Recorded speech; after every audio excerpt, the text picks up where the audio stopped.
Today, I'm taking some very ordinary and inexpensive Dollar Tree items and turning them into 12 pieces of fall decor that no one will guess were made from Dollar Tree supplies. I don't normally check out the hair accessories, but look at this pretty hair bow with pearls. I could definitely use this to embellish some project. I always check out the ribbon, although apparently it's $1.75 now. But I think I'll grab a couple rolls of this burgundy. I don't remember seeing these chunky candlesticks here before. Oh my gosh, look at this darling little glass box. I definitely haven't seen that here before. I need a couple glass vases for an idea, and I'm really liking the large $5 one. They have some really nice acrylic pieces in the party supply aisle. Check out this ice bucket. Oh, but I think I like this little scalloped container even better. And they have several different platters for just $2. Look at the size of this silver one. It's huge. Of course, I'm going to check out the fall florals, but I actually rarely buy their flowers. But I do think they have some really nice looking greenery and berry stems. Now that I've collected some Dollar Tree supplies, let's get started and see if we can transform them into expensive looking fall decor. Have you seen these LED touch lamps at Dollar Tree? They are $7, but that's still a really good price. However, they do look cheap. So let's see if we can give them an upgrade. I needed a little piece of fabric, and although Dollar Tree did have a couple cute patterns, I decided to just use some fabric that I had left over from another project. To attach it, I sprayed the lampshade with adhesive and then rolled it over the fabric. I trimmed the top and bottom edges even with a lampshade and then covered them with trim. Dollar Tree does sell small velvet ribbon, but I'm just using ribbon that I already had on hand. However, the lace trim I used along the top edge did come from Dollar Tree. The lamps only come in black and white plastic, so to dress up the stand, I just brushed on gold ribbon buff so that it would resemble brass. In case you're wondering, the fabric doesn't dim the light at all because the light comes out the top and bottom of the shade. And because it's an LED light, you could even cover the shade with paper if you wanted to. These acrylic boxes are great little organizers for $1.25, and I love the gold trim around the edge. But I think we can make them look even prettier by adding an image to the bottom. I chose two bird and botanical transfers from IOD's Winter Botanist package. But any small leftover transfers you have on hand will elevate these small trays. You could also decoupage a paper or napkin image to the bottom if you don't have any rub-on transfers. Whatever you use, just be sure to seal it with a coat of Mod Podge so that your jewelry or other items won't accidentally scratch the design. Now I think the trays look like something you'd find at a high-end boutique, not at Dollar Tree. I only recently noticed these chunky black candlesticks at Dollar Tree. They kind of look like wood, but they're just molded resin. I bought 3 because I wanted to glue 2 of them together to create a taller candlestick. I joined the 2 tops together with E6000, which created a ball shape in the center of the candlestick. Once the adhesive dried, I lightly sanded over the seam, which removed some of the black paint. So I touched up those areas with black chalk paint. When that paint was dry, I brushed gold rub-and buff over both candlesticks. They were already looking better, but I wasn't finished yet. I also bought 2 cylindrical glass vases to put on top of each candlestick. However, I thought I better make them sturdier first. I'm sure Dollar Tree sells some kind of wood round that I could have used, but I didn't feel like going back to the store. So I just grabbed a pair of wood coasters that I had on hand and glued them to the bottom of each candlestick and then painted them black. When the E6000 dried, I brushed gold rub and buff over the coasters too. I thought the gold rub and buff was looking a little too bright, so I dulled it down by applying a little antiquing wax. Then, to attach the glass vases, I first used a strong cleaner to remove some of the wax from the top of the candlesticks. Then I applied a generous amount of E6000 to glue the vases in place. If you like a simple look, then you can be done. But I wasn't done. I wanted to add some fall florals. So I cut up one Dollar Tree bush and created two small arrangements, which I wired together and then wired to each candlestick. Then I decided to remove the gather tag from a Dollar Tree wood leaf. I'll use these leaves later in the video. I trimmed the tag up a bit and then wired it around the large candlestick. To hide the wire, I removed the ribbon from two Dollar Tree vases that I'll also use later in the video. I tied the ribbon around the candlesticks and then added one of the tree charms from the vases to the short candlestick. Finally, I added a Dollar Tree battery operated candle to each vase. This is the first time that I've seen these taller, slightly slimmer pillar candles at Dollar Tree, but they are the perfect size for these vases. This pair of hurricane candle holders cost just under $10 for everything, but I think they look like they cost a whole lot more. Sometimes I find cute picture frames at Dollar Tree, and well, sometimes I don't. So for this next project, I just bought two coordinating gold frames, and I'm going to enhance them with scrapbook paper. I bought one 8 by 10 frame and one 4 by 6 frame. Then I cut a piece of paper to fit the 8 by 10 and used spray adhesive to attach it to the back of the frame. Then I cut a coordinating piece of paper to fit the 4 by 6 frame. I trimmed it to fit just inside the outer gold edge of the frame. Then I attached it to the front of the frame with spray adhesive. I wanted the paper to sit perfectly inside the outer and inner gold rim on the frame. So I turned the frame over, and from the back, I cut off the extra paper from the inside. Then I cut it a second time, this time angling my blade to cut off an additional eighth of an inch or so. I should have put a fresh blade in my X-Acto knife because the paper tore a bit in a couple spots.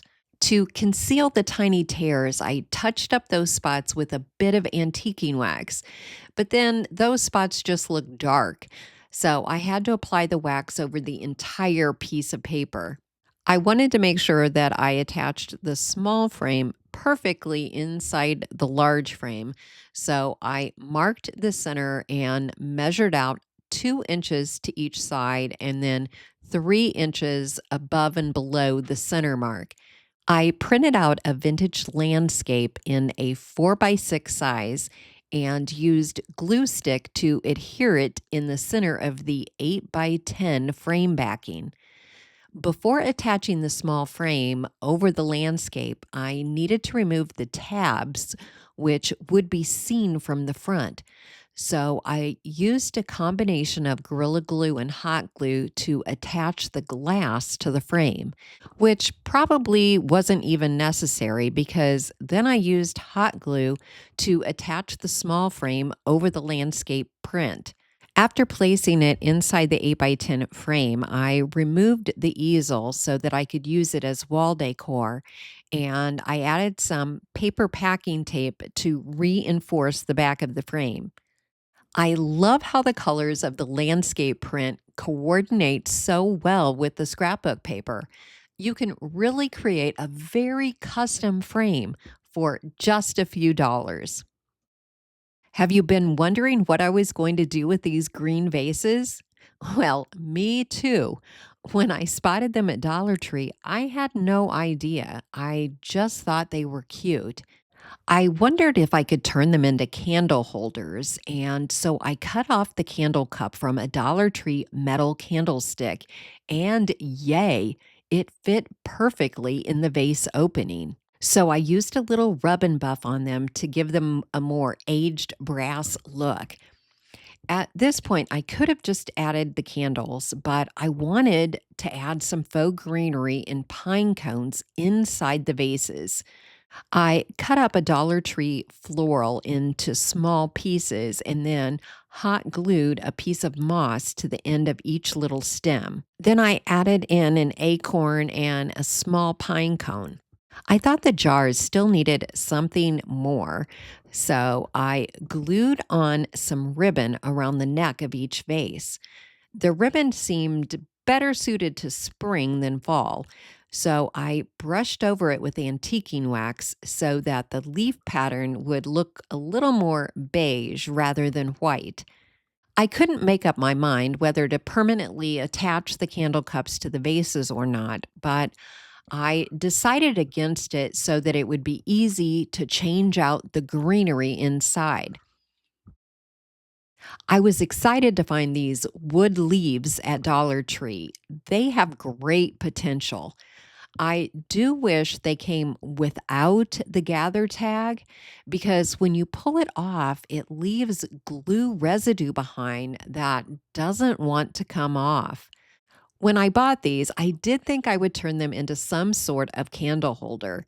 So I decided to combine them with the round base from the Dollar Tree metal candlesticks. And just like with the candle cups, I brushed them with gold rub and buff to give them a brass like appearance. I wanted them to sit down in the leaf, so I used a 1.5 inch spade drill bit to create a hole in the center of each leaf. But before attaching the metal cups, I brushed antiquing wax over the leaves to darken the wood. Since there were already two small holes in the center of the metal cups, the easiest way to attach them was with a small screw. Once a candle's in place, you won't even see the screw, but I brushed over it with a little rub and buff anyway. With the metal cups attached, you could safely use real candles if you wanted, but I picked up these Dollar Tree battery operated ones that I think are really nice looking compared to most faux votive candles. I love these leaf candle holders for fall, and I love that the pair only cost $5, including the candles. This large Dollar Tree serving tray was labeled a turkey platter and had a pretty basket weave design around the edge. But it obviously looked like cheap plastic. And the easiest way to fix that is with chalk paint. I gave it 2 coats of a mineral colored chalk paint. When the paint was dry, I wanted to apply a design to the center of the tray. And once again, I chose a beautiful transfer from IOD's Clementine package. I took my time and was very careful not to scratch the paint while I was rubbing on the transfer. I also cut out a few additional butterfly transfers to help fill up the tray. The basket weave design around the edge of the tray was not very noticeable after I painted it, so I brushed on some watered down antiquing wax, which was just enough to highlight the pattern. Since Waverly's antiquing wax is water-based, you can use Mod Podge or a spray-on clear top coat on the tray for a more durable finish. Just let the wax dry for 24 hours first. I loved the scalloped edge on this acrylic container, but to give it a fall motif, I wanted to cover it with a woodland-themed napkin. I pulled off the 2 white plies and kept just the top pattern ply from the napkin. Then I brushed one side of the container with a light, even coat of Mod Podge. I cut a piece of the napkin just slightly larger than I needed and placed it onto the Mod Podge, carefully smoothing it out with my fingers. I covered the two large sides first and then let the Mod Podge dry. Then I came back and trimmed off the excess napkin along the edges before decoupaging the two smaller sides. When these sides were dry, I trimmed off any remaining excess napkin along the sides and used sandpaper to remove the excess napkin along the top scalloped edge. To turn this into a planter, I added a piece of styrofoam inside. Then I hot glued a piece of sheet moss over the top of the styrofoam. Before adding the florals, I decided I wanted to embellish the acrylic container even more by gluing some velvet ribbon around it. I wanted to build the floral arrangement around a Dollar Tree velvet pumpkin. So to attach it, I stuck one end of a wood craft stick into the pumpkin and the other end into the styrofoam. I cut up a few Dollar Tree florals into individual stems and arranged them around the pumpkin. I also added cattails behind the pumpkin for height. At this point, I realized I never sealed the napkin, so I brushed on a top coat of Mod Podge, being very careful not to get any Mod Podge on the velvet ribbon. Once the Mod Podge was dry, I added a little Spanish moss in and around the stems just to add some additional texture. This just goes to show that you don't need an expensive planter or expensive florals to create a pretty fall centerpiece. This one only cost me $7 to make. I loved the bamboo design on these Dollar Tree frames, but the gold metal was shiny and cheap looking. Normally, I use Waverly's antiquing wax to dull down bright gold paint, but it wouldn't have worked well on these very shiny frames. So I tried black rub and buff instead. Yes, rub and buff comes in black, and it worked perfectly. The frames ended up looking slightly tarnished. Rather than printing out artwork, this time I decided to make my own. I started by tearing out a couple of blank pages from a dictionary. I wanted the old paper to be the background for some flowers that I had dried and pressed. I pressed them the old fashioned way, just placing them between sheets of paper towel and putting them under a stack of books for a couple weeks. I brushed the back side of the flowers with Mod Podge and arranged them on the paper. Then I covered them with wax paper and placed a book on top until the glue had dried. I wanted to add some text across the bottom of the page, so I found an old rub-on transfer with sentences about flowers and cut out a short line for each page. I knew when I rubbed them on, I might lose a word going over the stems, so I carefully applied each side separately. Then I put the pressed flowers in the Dollar Tree frames, and I just love how these turned out. I think they look especially cute in the Dollar Tree bamboo frames.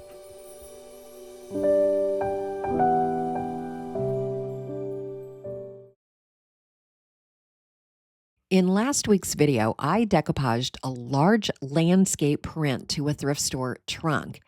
I had it printed at Office Depot on blueprint paper, and I actually had two copies printed just in case I messed up. So today I'm going to use the second copy to cover 3 Dollar Tree books. First, I figured out how to cover all the books from the one print, and then I pressed the paper over each book to create crease lines. I cut just outside those crease lines. Better to be a little big than too small. I sprayed each book with adhesive and then smoothed the paper over the book. I had to be careful not to lay the bare book down or it would have stuck to my table. I rolled over it with a brayer to remove any air bubbles and make sure it was firmly adhered. Once the book was covered, I cut off the extra paper along the edges with an X-Acto knife. I was able to cover 2 books using the bottom length of the print, but I covered the smallest book with a strip from the top, which was mostly just sky. To make the stack of books more decorative, I tied them together with some Dollar Tree lace ribbon. Then I tucked in a few Dollar Tree floral stems in colors that coordinated well with the landscape print.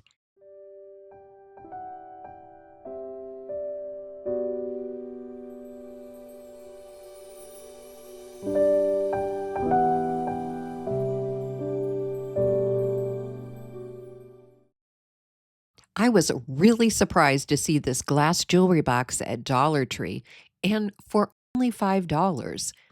It's cute as is as a little storage box, but I'm going to make one change that's going to make a big difference.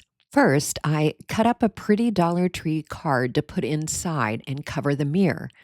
Then, for something cute to put in the box, I bought a beaded Dollar Tree lanyard. I cut off the keyring and the small tassel attached to it. I cut the pine cones off some Dollar Tree florals and I tied them to the lanyard with twine. I also tied on a velvet bow and the remaining gather tag that I removed from the wood leaf. Then I used some gold florist wire, also from Dollar Tree, to attach the lanyard's little tassel to the round gold knob on the box lid. This next step is what turns this storage box into a display piece. I removed the felt feet from the bottom of the box, turned the box on its side. Then I took 4 Dollar Tree gold beads and glued them in the corners of one of the glass sides using E6000 adhesive. I let the E6000 dry overnight before turning the box over. The gold beads look like feet, and the box looks like a vintage inspired piece you'd expect to cost way more than $5. This next project is the only one that cost over $10, but it turned out to be my favorite. I started with this Dollar Tree wood round with cute bead trim. To make it sit up a bit, I attached some little plastic feet to the bottom. I actually took these off a wood box I used in last week's video. Looking at the sides, you can tell this wood round is made from pressed wood. So to disguise that, I hot glued some Dollar Tree burlap trim around the edge. This Dollar Tree glass vase was $5, but it is really large enough that you can put a smaller vase inside. Since there's extra space between the 2 vases, there are lots of decorative possibilities. I decided to cover the smaller vase with brown craft paper from Dollar Tree. I tore the edges of the paper using a special ruler that I bought some time ago from Amazon. Before wrapping the vase, I applied a pretty rub-on transfer to the paper, but you could also decoupage an image cut from paper or use a napkin if you don't have rub-on transfers. I wrapped the paper around the vase and I just used a little glue stick to attach the 2 ends of paper together. To fill in between the vases, I cut up a Dollar Tree floral into small stems and hot glued each one to a piece of moss. And I added a little more moss in between the stems. Even though I created a pretty tear line on the craft paper, once I saw everything together, I decided I wanted to hot glue some lace trim along the top edge of the smaller vase. I have just been really impressed with the new Dollar Tree battery-operated candles. This one fits in the smaller vase perfectly. It's been a while since I've done a Dollar Tree video, and I still have quite a few ideas I didn't get to. So let me know if you'd like to see another one. In the meantime, if you're looking for ways to turn Dollar Tree supplies into Christmas decor, here's a video I think you'll enjoy.